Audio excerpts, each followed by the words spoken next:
Hi friends, welcome to stories of റേഹോ.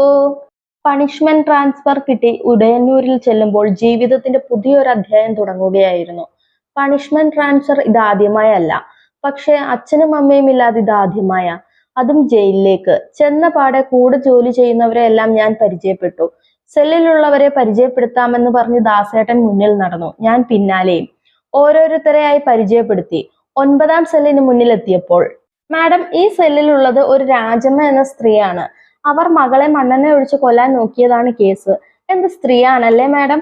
അവരോട് സംസാരിക്കുമ്പോൾ ഒന്ന് ശ്രദ്ധിക്കണേ, ഇടയ്ക്ക് വയലന്റ് ആകാറുണ്ട്. ദാസേട്ടൻ പറഞ്ഞു തീരും മുൻപേ പിറകിൽ നിന്നും, പാർവതി മാഡം.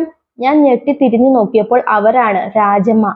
എല്ലാവരും കൂടെ അവരെ പിടിച്ചു മാറ്റാൻ തുടങ്ങിയപ്പോൾ, വിടൂ, അവരെ എനിക്ക് അറിയാവുന്ന ആളാണ്, വിടൂ. ഓടി വന്ന് അവരെന്റെ കയ്യിൽ പിടിച്ചു.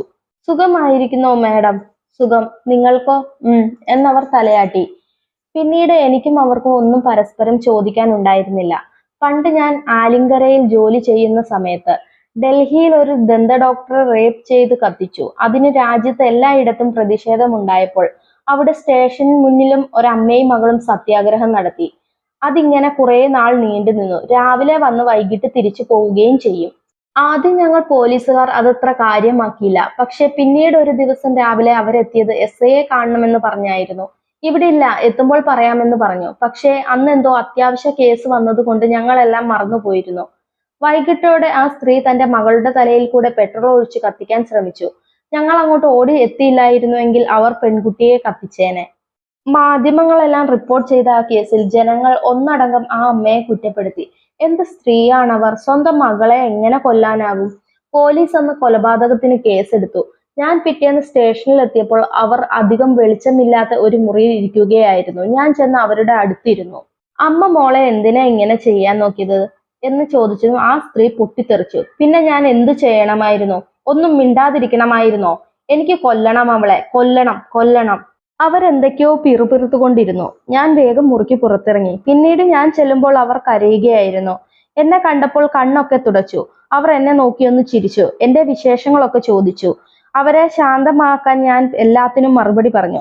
പിന്നീട് അവർ പറയാൻ തുടങ്ങി, നാട്ടിലൊരു വൃത്തികെട്ട മൃഗമുണ്ട്, മനുഷ്യനല്ല, അവൻ മൃഗം തന്നെയാണ്. അവന്റെ മുന്നിൽ കാണുന്ന പെൺകുട്ടികളെ എല്ലാം അവൻ ഉപയോഗിക്കും. ആരെയും പേടിയില്ല. ആരെങ്കിലും അവനെതിരെ പരാതിപ്പെട്ടാൽ അതൊക്കെ അവൻ ഇല്ലാതാക്കും. എന്നിട്ട് അവരുടെ വീട്ടിലെ പെണ്ണുങ്ങളെയെല്ലാം അവൻ ഉപയോഗിക്കും. പോലീസും അവന്റെ ആൾക്കാരാണ്. ഒരിക്കൽ എന്റെ മകൾക്ക് നേരെയും അവൻ കൈയുയർത്തി. അവനെതിരെ ഒന്നും ചെയ്യാൻ എനിക്ക് ആവില്ല. പ്രതികരിക്കാൻ എനിക്ക് ആരുമില്ല. എന്റെ മകളെ കൊല്ലുകയല്ലാതെ മറ്റെന്താണ് ഞാൻ ചെയ്യേണ്ടത്? വിതുമ്പിക്കൊണ്ട് അവർ ചോദിച്ചു. കണ്ണുകൾ തുടച്ചുകൊണ്ട് അവർ തുടർന്നു. നാട്ടിൽ സ്ത്രീകൾക്ക് നേരെ അതിക്രമങ്ങൾ നടക്കുമ്പോൾ മാധ്യമങ്ങൾ കുറച്ചൊക്കെ അതിന്റെ പിറകെ പോകും. അത് കഴിഞ്ഞാൽ എല്ലാവരും അത് മറക്കും. എല്ലാവരും പീഡിപ്പിച്ച ആളിന്റെ മനുഷ്യാവകാശത്തെ പറ്റി മാത്രമാണ് പിന്നീട് സംസാരിക്കുക.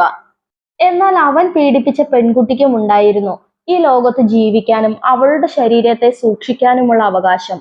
അതാരും കാണാറില്ല. എന്നാണ് ഇവിടുത്തെ ഈ നിയമങ്ങളൊന്ന് മാറുക? അതുവരെ ഞാൻ എന്റെ മകളെ എന്ത് ചെയ്യും? കൊല്ലുകയല്ലാതെ. എനിക്ക് അവരോടൊന്നും പറയാനുണ്ടായിരുന്നില്ല. ഞാൻ അവർക്ക് മുന്നിൽ തല കുനിച്ചു നിന്നു. മോളെ, പണ്ട് നമ്മുടെ നാട്ടിൽ പെൺകുട്ടികൾ ഉണ്ടായാൽ സ്ത്രീധനം കൊടുക്കുന്നതിന്റെ പേരിൽ അച്ഛനമ്മമാർ അവരെ കൊന്നുകളയുമായിരുന്നു. എന്നാൽ ഇന്നും അത് തന്നെയാണ് നടക്കുന്നത്. പക്ഷേ കാരണം മറ്റൊന്നു മാത്രം. പെൺജന്മം. അത് വല്ലാത്ത ശാപം തന്നെയാണ്. ഞാൻ അണിഞ്ഞ യൂണിഫോമിനോട് അന്ന് ആദ്യമായി എനിക്ക് വെറുപ്പ് തോന്നി. പോലീസായിട്ടും ഇതിനൊക്കെ എതിരെ എനിക്ക് ഒന്നും ചെയ്യാൻ കഴിയുന്നില്ലല്ലോ എന്നോർത്ത് ദേഷ്യവും വെറുപ്പും ഒക്കെ തോന്നിയിരുന്നു. പിന്നീട് എന്റെ മുന്നിൽ വന്ന കേസുകളിൽ ഞാൻ കണ്ണടച്ചിട്ടില്ല.